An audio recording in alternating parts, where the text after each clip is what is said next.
Mula sa Cagayan, lipat naman tayo sa kapitbahay nito sa Isabela kung saan positibo ang lokal na pamahalaan na hindi naaabuti ng ilang buwan ang recovery phase ng kanilang lalawigan.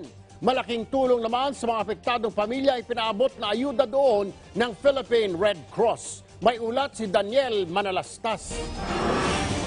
Malaking tulong para sa pamilya ni Manilyn na nawala ng hanap buhay sa Isabela ang anumang tulong na matatanggap matapos ang maladilubyong pagbaha. Pero sa kabila nito, hindi sila nawawala ng pag-asa. Basta tulong-tulong kami. Makakabangon ko kami. Ganon din kay Nanay Nita, nakakaunti lang ang gamit na naisalba noong kasagsagan ng pagbaha. Mahirap, sir. Kasi magbuhat ka ng mga gamit, gano'n. Matapos ng bagbaba ka na naman.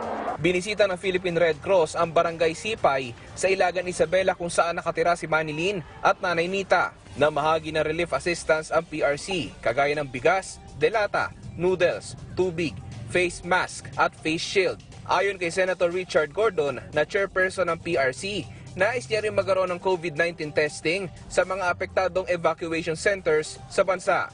Lahat ng tinamaan na evacuation center, dapat malaman natin, tingnan natin, pakiramdaman sila, at kung mayroon magkakasakit, talaga testing lahat yan.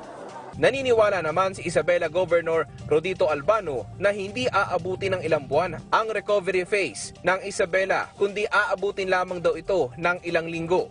Umuulan daw ng tulong ang natatanggap nila mula sa iba't ibang local government units, negosyante at maging sa national government. Tiyak daw na sa dami ng tumulong sa Isabela ay baka hanggang Disyembre ay sapat ang kanilang supply. Siguro hanggang Disyembre, makakapag Noche Buena na masarap ang aking mga kababayan na salanta ng bago.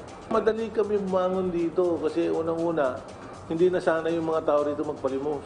Kaya madali silang bumangon. Daniel Manalastas para sa Bayan.